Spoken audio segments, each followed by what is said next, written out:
Roi, j'aimerais proposer une méditation partant de ce texte de Roi sur l'histoire de Naaman, le Syrien, de Roi chapitre 5, versets 1er à 14.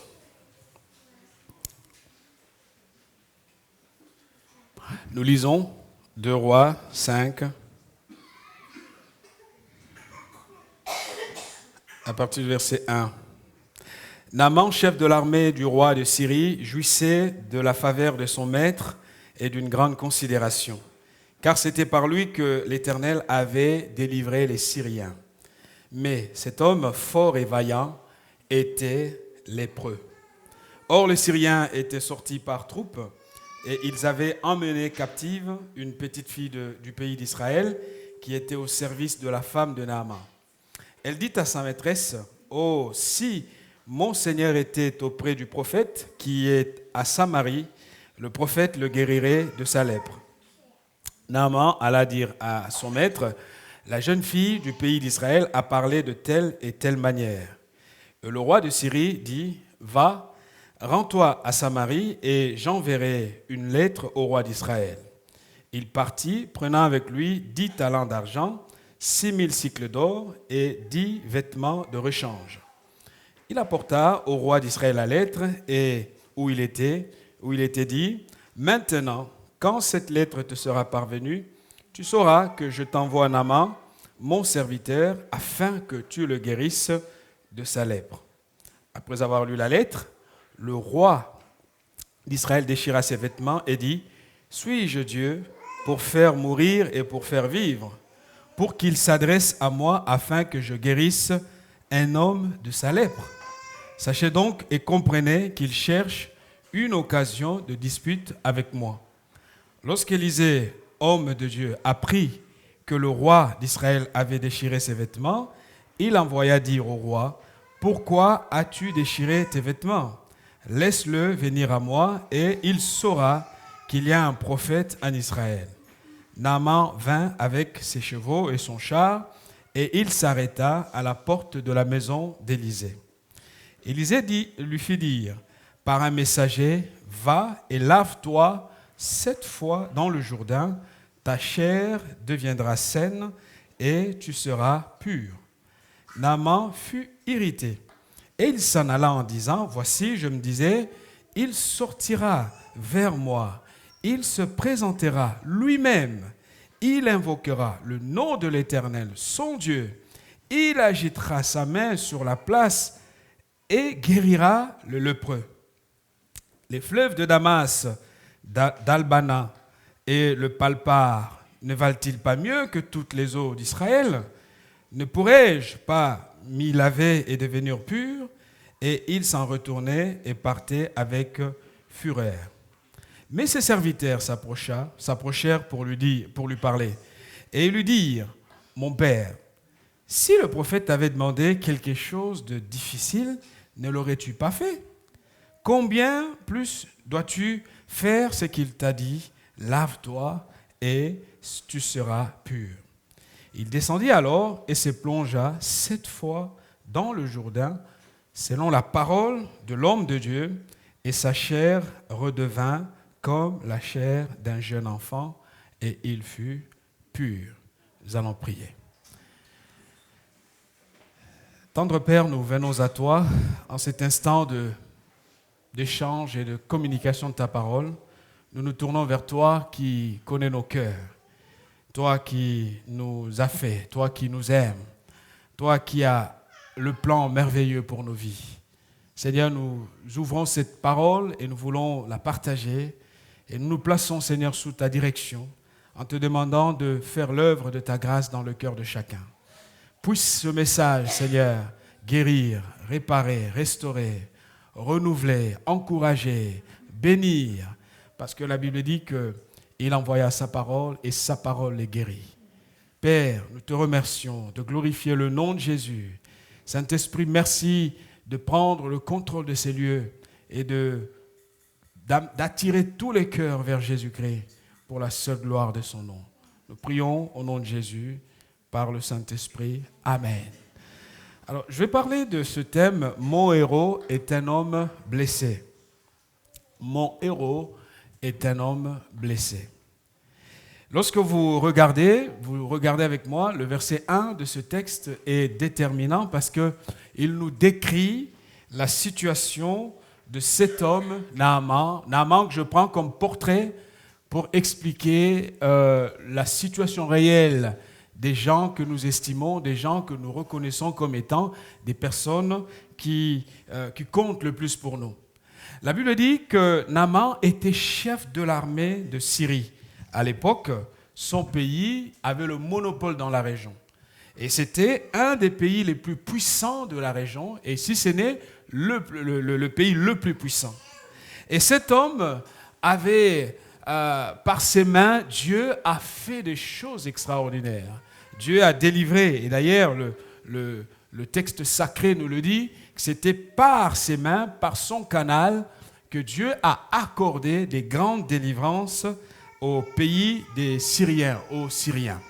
Et donc, le rôle central de cet homme dans les conquêtes et dans les victoires pour son pays était capital. La preuve en est que quand il entre dans le palais du roi pour aller expliquer au roi son sort, le roi est prêt à engager même un conflit avec l'étranger pour qu'une solution soit trouvée pour cet homme des armes, ce général. Et donc Naaman était un homme puissant militairement, un homme puissant par sa prestance, par sa carrure.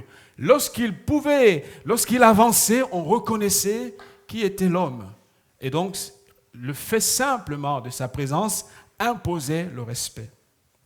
Mais le verset 1 se termine par une note quand même qui rappelle la souffrance de cet homme. La Bible dit, mais cet homme que nous avons décrit, cet homme fort, cet homme puissant, cet homme qui fait peur, cet homme que le roi écoute, la Bible dit, mais cet homme était un homme qui était malade, qui était souffrant.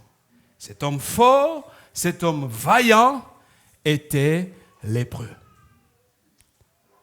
Et j'aime bien le portrait d'un homme qui est décrit dans sa puissance, mais en même temps d'un homme qui a une souffrance, un homme qui est blessé, un homme qui est meurtri. Alors la blessure de Naaman pouvait tout le temps rappeler ses limites en tant qu'être humain. Et vous vous rendez compte ce que pouvait dire cet homme? La vie m'a tout donné, le prestige, la gloire, la puissance, mais quelque part, je suis humilié dans mon identité. Je suis humilié dans mes compétences parce que ma chair me rappelle que je ne suis pas comme les autres. Si je prends l'histoire de cet homme Naaman, c'est parce que Naaman est le portrait des hommes. Souvent, quand nous regardons notre papa, nous regardons notre mari, nous regardons l'homme que nous apprécions le plus, nous ne voyons que des aspects positifs. Il se bat pour amener à manger à la maison. Il se lève pour aller travailler. Il est présent. Quand il faut faire du travail manuel, il est là, il se débrouille, il fait ce qu'il peut faire pour mettre à l'abri sa famille. Mais souvent, nous oublions que cet homme que nous pouvons décrire dans toute sa splendeur est un homme qui peut avoir dans son cœur traîné énormément de blessures. Et c'est ça le problème, parce que la société ne permet pas aux hommes d'avoir droit aux larmes. L'homme est perçu comme le super-héros. C'est vrai qu'il est ce super-héros que nous connaissons comme tel, mais n'oublions surtout pas que quelque grand que soit un homme, n'oublions surtout pas que ça ne reste qu'un être humain. Un être humain fait de chair et de sang. Un être humain qui pleure aussi. Un être humain qui est souffrant. Alors, on voudra toujours qu'il donne davantage. Que ce soit lui qui soit le leader, que ce soit lui qui donne le cap, la direction, qui impulse le mouvement, qui incarne la dynamique familiale. Je n'en disconviens pas. Mais faut-il encore que chacun d'entre nous accepte le fait que ce héros n'est pas un homme invulnérable. Il est un homme, au même titre que nous, un homme faillible. Les signes des blessures dans la vie de notre héros. Comment détecter que mon héros est blessé? C'est très important parce que bien souvent, nous ne prenons pas la mesure de cette réalité. Lorsque vous avez un homme qui est dans la colère, je sais que la colère est une émotion normale, est une émotion logique. De toute façon, de la même manière que je ris, je peux m'énerver. Je ne contrôle pas totalement. Il y a des moments, devant une injustice, devant quelque chose que je n'apprécie pas, la colère est naturelle. La colère est normale. La colère n'est pas un péché, mais pécher sous la colère, c'est ça la faute. L'homme qui est dans la colère, parce que la blessure s'exprime par la colère.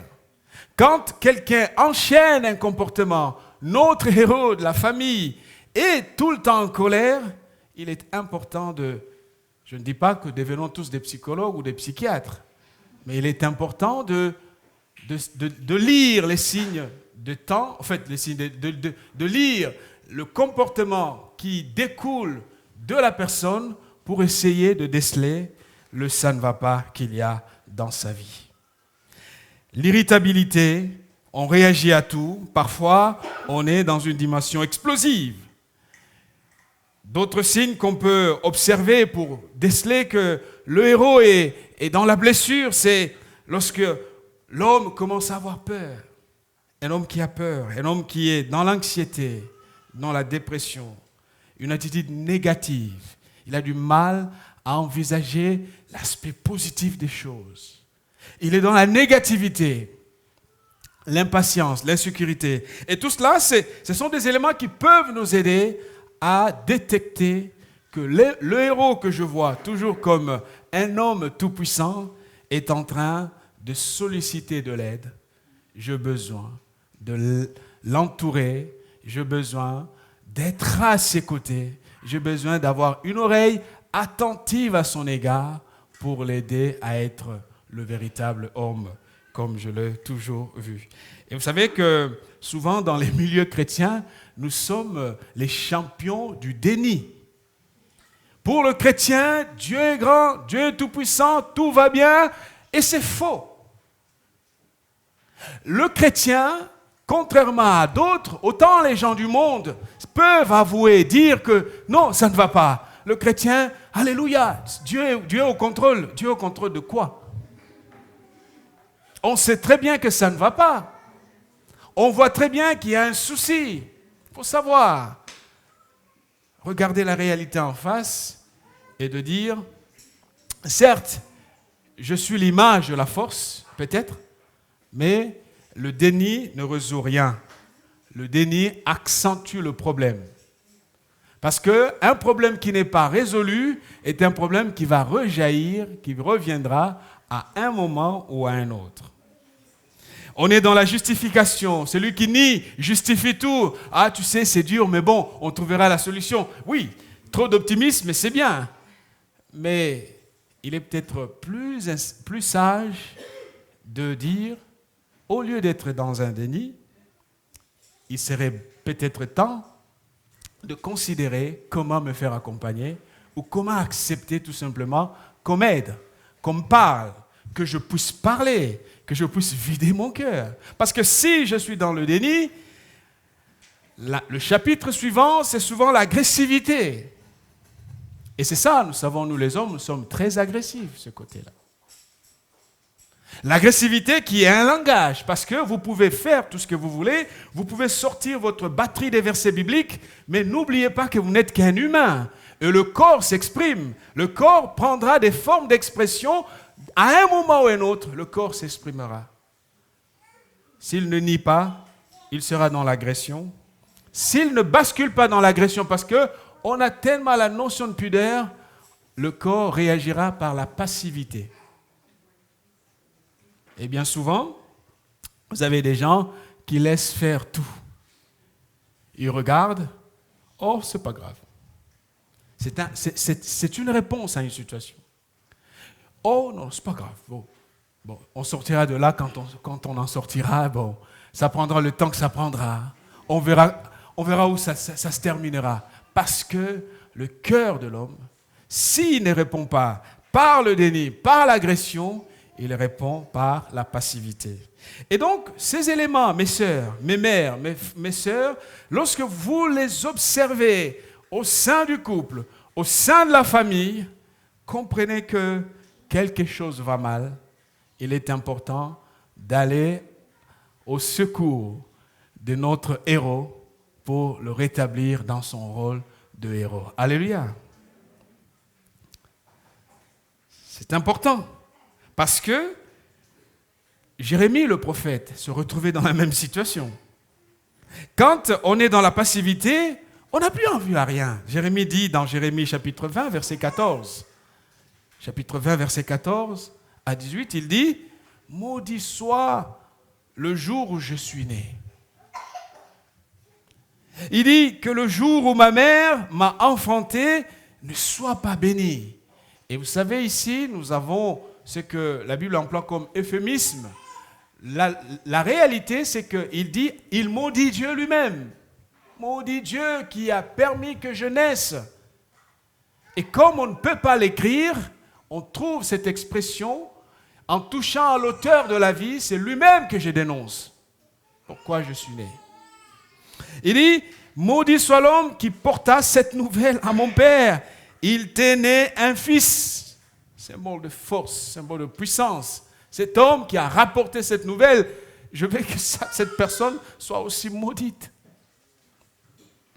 Il dit qu'il le combla de joie, que cet homme soit comme les villes que l'Éternel a détruites sans miséricorde. Vous vous rendez compte? Le rapporteur de la bonne nouvelle, Jérémie, souhaite qu'il soit comparable aux villes délaissées et abandonnées par Dieu. Qu'il entende des gémissements le matin et que des cris de guerre à midi. Que ne m'a-t-on pas fait mourir dans le sein de ma mère? Et que ne m'a-t-elle pas servi de tombeau? Que n'est-elle restée éternellement enceinte? Pourquoi suis-je sorti du sein maternel? Pourquoi? Pour voir la souffrance et la douleur, et pour consumer mes jours dans la honte. Et vous vous rendez compte? Prophète, homme de Dieu, homme roi, homme qui a vu, qui a entendu les paroles de Dieu, qui avait un puissant ministère, arrivé au point de maudire sa vie, de maudire son existence, et de dire, j'aurais voulu autre chose, plutôt que d'exister. Parce que la souffrance accumulée dans le cœur de celui que nous considérons homme fort peut se détourner ou se transformer en une très forte passivité. Alors, lorsque vous avez un papa à la maison qui regarde et qui ne réagit plus devant les défauts de l'enfant ou les bêtises des enfants, alors je sais, une fois qu'ils sont majeurs, ça c'est autre chose, mais quand ils sont enfants, alors c'est vrai que l'Église est là pour entourer, pour accompagner, mais l'Église ne peut pas se substituer au rôle familial. Alors on va peut-être dire qu'il faut une puissance de tel pasteur, de tel prophète, de tel apôtre. Ce n'est pas ça qui changerait quelque chose. On a besoin de revenir au centre et d'entendre le cri de ce héros qui crie au secours. Amen. Quelles sont les causes? Qu'est-ce qui cause la blessure? Et c'est ce que j'aimerais voir très rapidement avant de prier ensemble. Il y a beaucoup de choses qu'on peut dire, mais j'aimerais m'attarder sur deux choses principalement. La première, c'est que le héros est blessé par son père. Aujourd'hui, nous célébrons les papas, mais les papas d'aujourd'hui, ce sont les enfants d'hier. Les enfants d'aujourd'hui seront les papas de demain. Et donc, nous sommes dans un effet domino. Tout ce qui n'est pas bien posé aujourd'hui, le contexte qui n'est pas bien bâti, aura des conséquences demain. Parce qu'aujourd'hui, nous célébrons les hommes qui sont là, mais nous oublions que ceux qui sont là, nous, hommes, papas, nous, maris et tout ça, nous qui sommes aujourd'hui dans ce rôle de père, nous avons eu au départ notre modèle. Et vous le savez, ce n'est pas à vous que je le rappellerai. L'homme le plus important pour la construction d'un enfant, c'est d'abord le papa.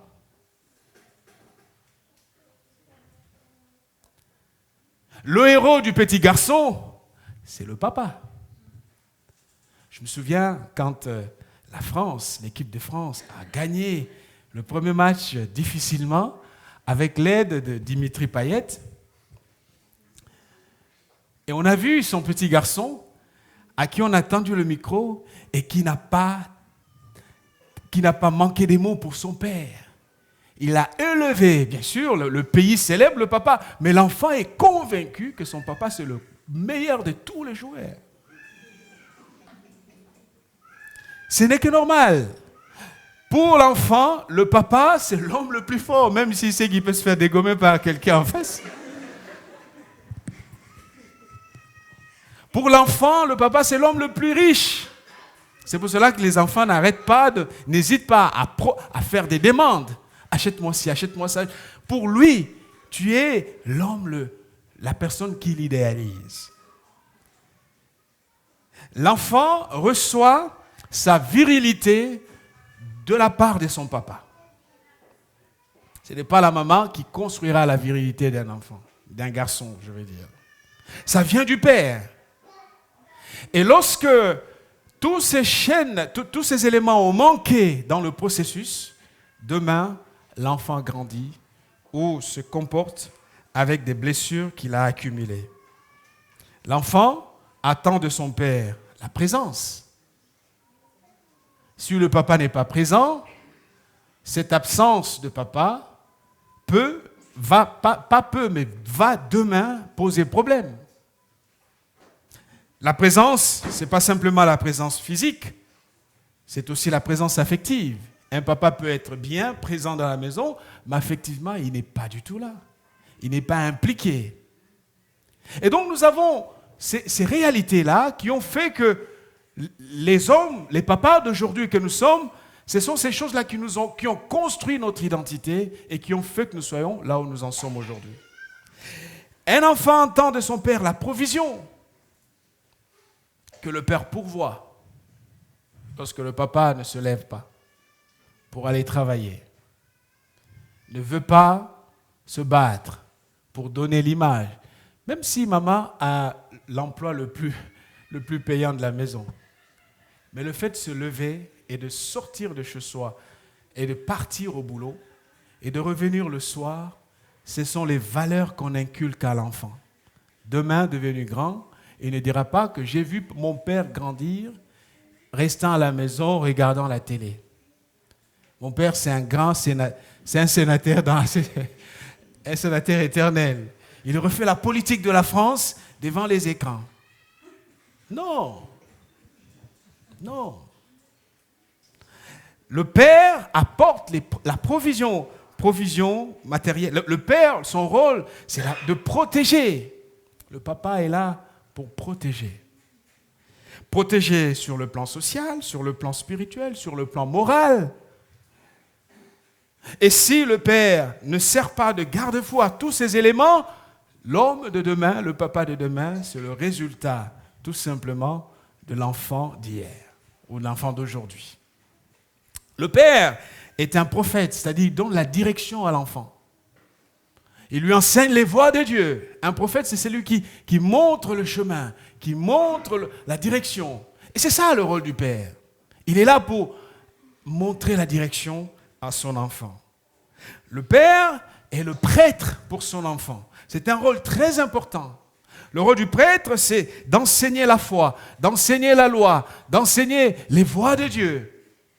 Et si le papa ne fait pas toutes ces choses et délègue l'éducation à la maman ou peut-être à l'école, et nous savons dans quelle société nous sommes, et nous savons qu'est-ce que l'école publique ou l'école de notre génération enseigne à nos enfants. Demain, ne venons pas pleurer parce que c'est aujourd'hui que cela se joue. Il y a des ravages causés par l'absence des papas.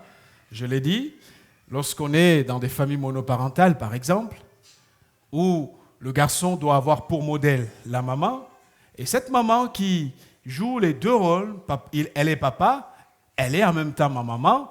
Et vous savez, avec les garçons, il arrive à un moment donné, quand ils grandissent et qu'ils se développent sur le plan hormonal et tout, et le rapport de force change progressivement parce que la forme, le corps d'un homme n'est pas comme celui d'une femme.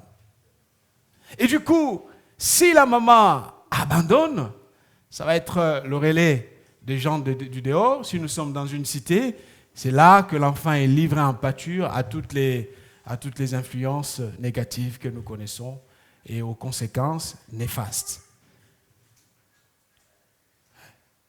L'absence qui est causée par le décès, la séparation, les rapports difficiles au niveau de la famille, c'est ça qui détermine l'homme d'aujourd'hui. Mais Serge, je fais ce plaidoyer pour les hommes pour que nous comprenions que parfois, ce n'est pas aussi simple que nous le croyons. Alors quelqu'un me dira, si quelqu'un est en Christ, il est une nouvelle créature, les choses anciennes sont passées, toutes choses sont devenues nouvelles, mais ça, c'est par rapport au salut. Je ne suis pas en train de dire que Dieu n'est pas capable. Mais ne confondons pas les registres d'interprétation.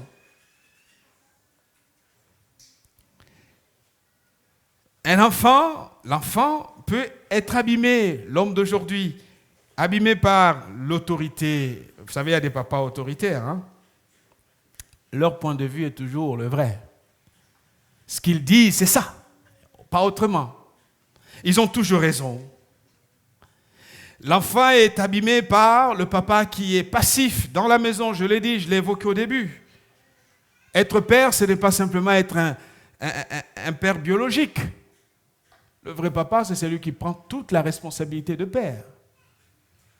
On peut avoir un enfant sans avoir un papa, vous savez très bien, dans notre monde, dans notre époque.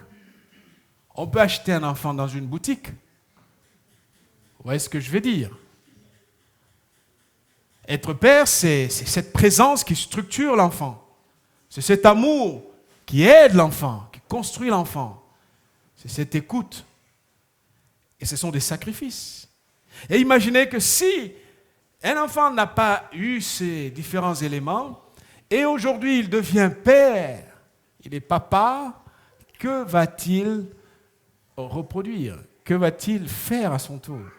C'est pour cela que je me dis que Dieu nous aide, que Dieu aide les églises. Parce que l'église a la tâche la plus difficile.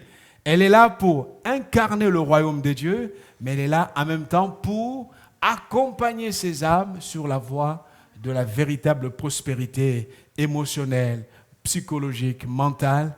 Et Dieu soit loué. C'est pour cela que l'Église ne doit pas avoir qu'un fonctionnement. Vous avez monsieur le pasteur et c'est tout. Non, il faut tout un corps des gens autour qui permettent d'accompagner les chrétiens qui arrivent dans la communauté.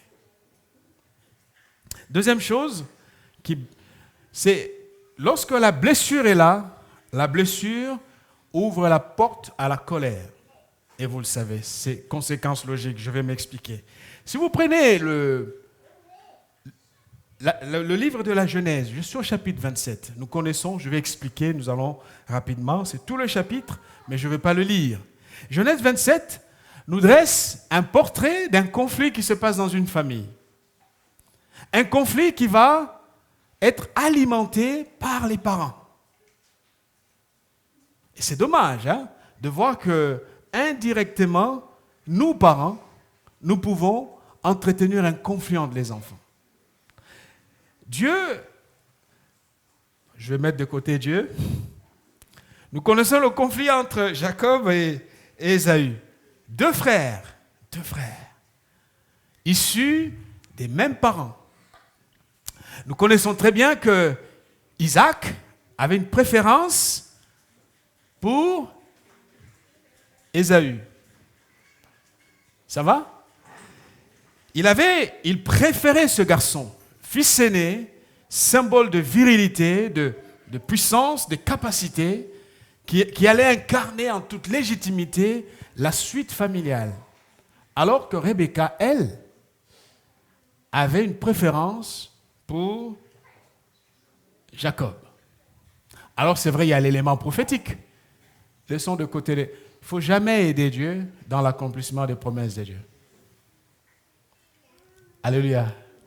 Non, non, non, non, je me répète. N'aide jamais Dieu pour qu'il réalise sa prophétie. Sois dans l'obéissance, laisse-le faire, ça va te donner des éléments d'appui. Ça ne sera pas. La preuve en est que Rebecca, en voulant aider la réalisation de la prophétie de Dieu, va compliquer les rapports entre les deux enfants. On va mentir, on prend des voies compliquées.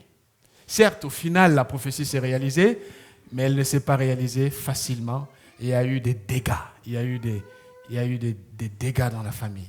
Deux parents, la maman préfère le cadet, le papa préfère l'aîné, et cette tension va pousser l'un comme l'autre à mettre en place une stratégie pour que j'ai raison. J'ouvre la parenthèse. Vous savez, lorsque papa donne le cap de la famille et maman passe derrière pour anéantir ce que le papa a dit devant les enfants, imaginez les dégâts, mes frères et sœurs. Imaginez les dégâts. Donc, le garçon à la maison aura pour référence « maman m'a dit ».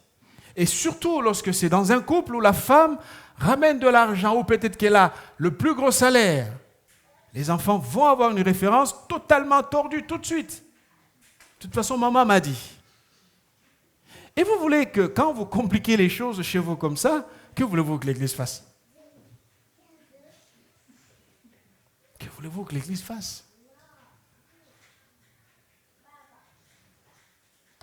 Tout enfant a besoin de la bénédiction de son père.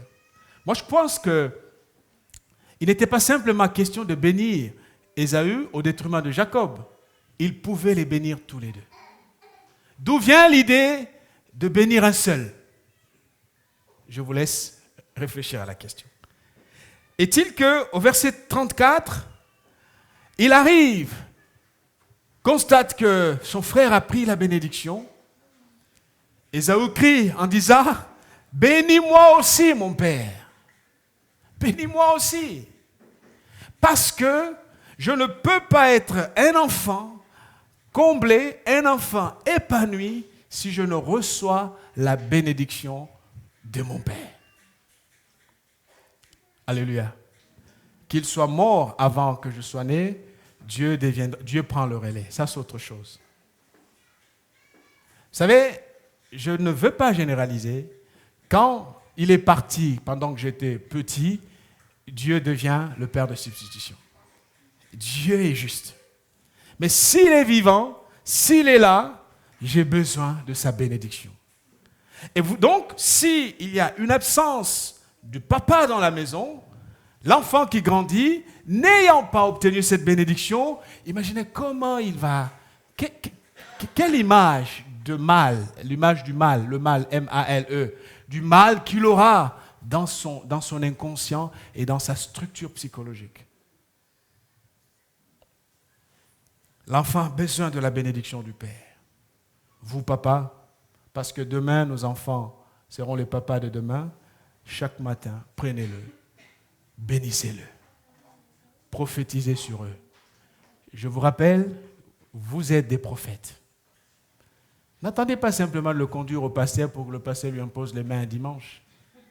Tout le matin, c'est votre enfant. C'est le cadeau que Dieu vous a donné à vous. Prenez-le, prophétisez sur lui. Commencez à parler. Vous êtes en train de lui envoyer la puissance de Dieu, la puissance spirituelle. La parole de votre bouche a une forte autorité sur l'enfant.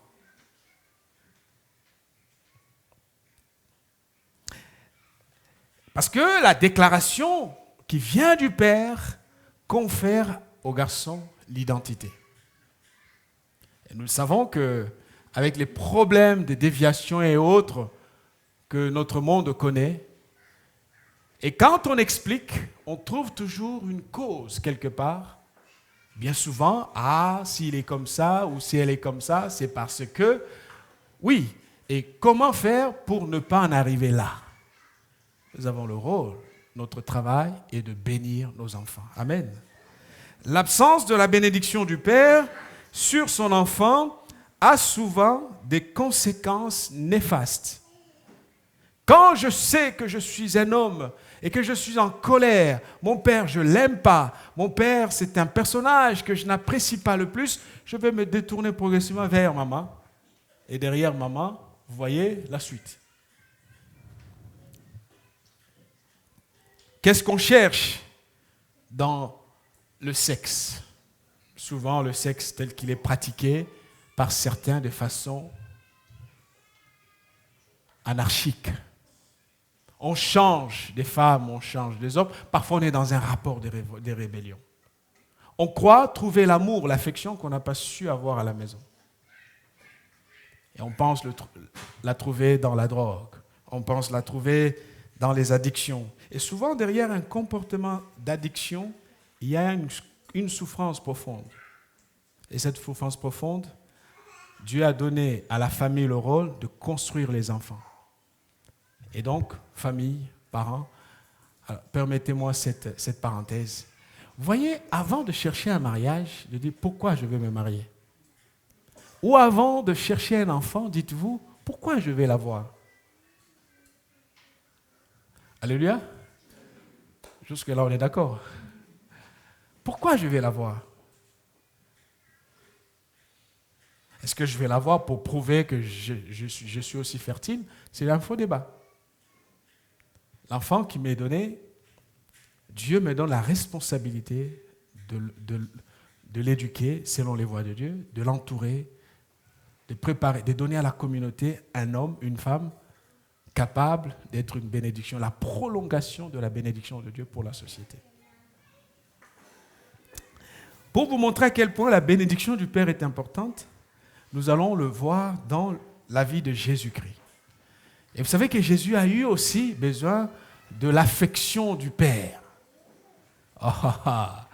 Il me regarde bizarrement. Marc chapitre 1, verset 9. Parce que Dieu ne fait pas les choses en désordre, mes amis. Dieu nous demande ce qu'il est lui-même, ce qu'il fait lui-même comme notre modèle.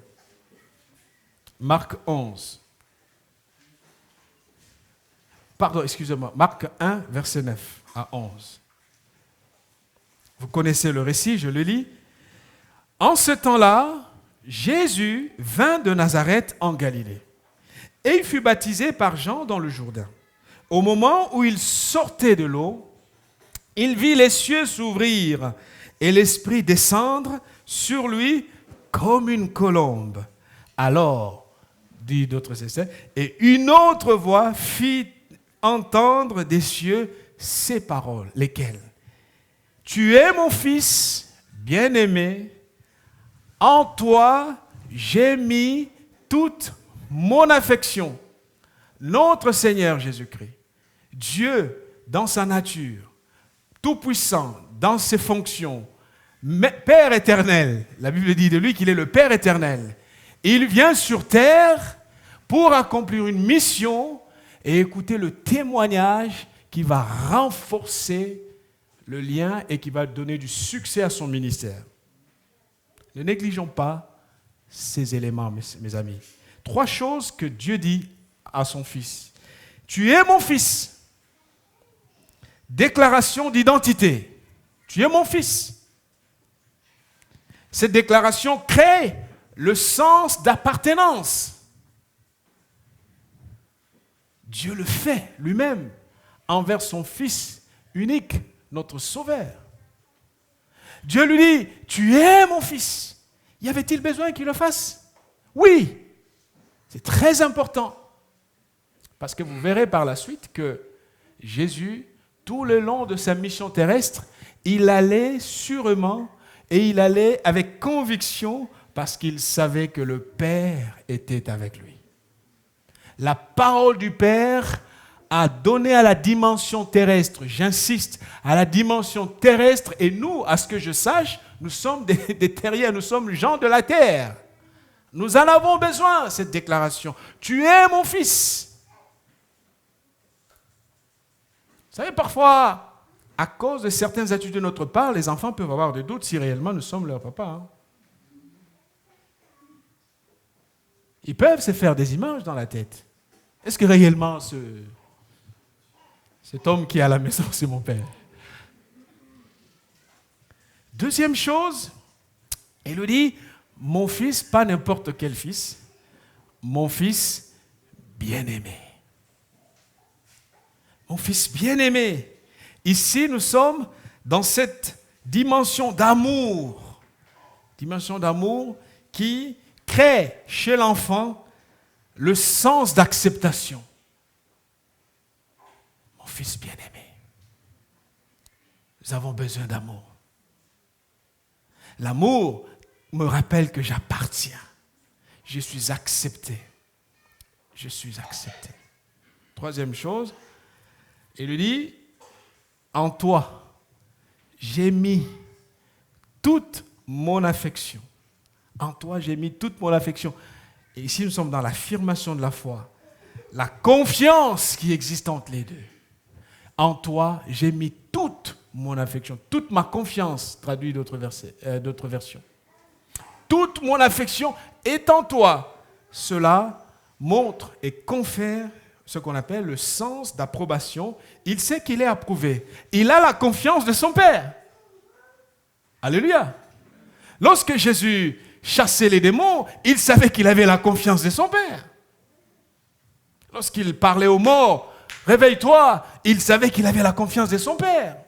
Quand il arrive devant la tombe de Lazare, Lazare, sort de là. Il avait la confiance de son Père. Il ne doutait même pas un seul instant parce qu'il savait que le Père avait placé en lui toute sa confiance, toute son affection. Toute l'affection de Dieu reposait sur lui. Alors, avec tous ces éléments, il ne pouvait que réussir sa mission terrestre. Et donc, si nous prenons Dieu pour modèle et que nous agissons selon ce schéma, nous conférons à notre enfant tous les éléments qui vont lui donner le véritable succès demain, mais qui lui permettront de grandir et d'être un homme vraiment digne de ce nom, un homme qui est béni, qui est bâti, qui est construit par le Seigneur. Alors, voyez les pères, je fais votre plaidoyer, mais en même temps, j'accentue notre responsabilité. Donc, si peut-être nous avons été des victimes, des parents difficiles, des parents pénibles, des parents qui ne nous ont pas toujours laissé le temps, des parents qui avaient toujours raison, des parents qui étaient absents, des parents qui étaient passifs, je peux comprendre. Mais le Dieu de la Bible, c'est aussi celui qui répare les vies qui sont brisées. Dans 2 Chroniques, nous connaissons ce texte, 2 Chroniques chapitre 7, versets 13 à 14. La parole de Dieu dit ceci, dans 2 Chroniques, je sais que l'homme est imparfait. Heureusement, c'est pour cela que Dieu nous accueille. Dieu nous reçoit, nous tous qui avons été blessés. Vous savez, je suis votre pasteur, mais je suis issu d'un couple polygame. Mon père était un polygame. Ma mère, la première femme, après elle, il a eu d'autres femmes. J'ai des demi-frères un peu nés de 3 autres femmes. J'ai vu mon père se comporter. À un moment donné, j'étais en colère. Je devenais solidaire de ma mère. Et ça nous a resserrés. Combien de fois n'a-t-on pas dit à ma maman, tu es une belle femme? Et c'est vrai, ma mère est une belle femme. Pourquoi tu restes dans ce couple? Elle a répondu, j'ai un fils. J'étais le seul à l'époque. Parce qu'entre moi et mon frère qui vient après moi, il y a 11 années d'écart. On lui a dit, pourquoi tu restes là? Elle a dit, je ne peux pas fragiliser mon fils. Je vais accepter tout ça pour lui. Elle est restée. Avec le temps, Dieu répare les situations. Papa a été ressaisi. On a prié pour lui. Avant qu'on prie pour lui, je n'étais pas encore converti, c'est sûr, mais toutes ces femmes sont parties. Elle est restée avec sa première femme et aujourd'hui, ils sont très amis ensemble. Voilà. Mais j'ai vu mon père faire des choses qui m'ont blessé et qui sont restées dans mon inconscient. Certaines choses, je lutte avec et je les repousse parce que je me suis construit pour ne pas faire comme mon père. Vous voyez ? Et la grâce de Dieu est justement là pour nous accorder une autre vie. Si je m'étais arrêté à mon papa, j'aurais fait beaucoup de dégâts. Et Dieu savait, à 17 ans et demi, Dieu est venu me toucher par l'évangile. Et aujourd'hui, je suis respecté par toute la famille du fait de mon appel. et de comment Dieu est capable de conduire la vie d'une personne. Alors, je vous donne mon exemple pour vous montrer que la polygamie, la rivalité, les enfants ballottés dans un couple polygame, moi, ce n'est pas une histoire de loi, mais c'est quelque chose que je connais personnellement. Alors, mon frère, tu es là, je peux te dire que Dieu répare les vies. Accepte de te faire accompagner parce que celui qui est blessé blesse aussi les autres. Sachons avouer et dire que ça va pas. Est-ce qu'on peut m'aider? Est-ce qu'on peut m'aider? Ça demande du courage. Parce que il ne faut pas faire payer à tes enfants qui sont innocents ce que tu as vécu toi hier. Sinon, nous pouvons endiguer le mal en disant, avec moi, j'accepte de me faire aider. Je vais aller parler aux anciens à l'église. Je vais aller parler à ces hommes-là qui m'aident. Ça ne sert à rien de faire le fort au moment où on sait que ça ne va pas. Ça ne dure que quelques temps. Et si nous allons bien, nous les hommes, la famille changera considérablement.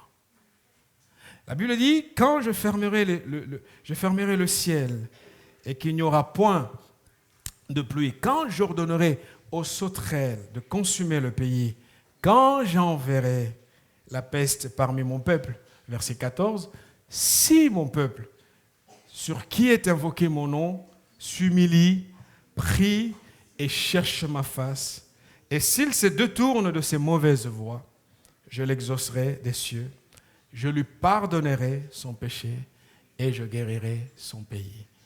Le Dieu de la Bible, c'est le Dieu qui guérit. Je vais le répéter.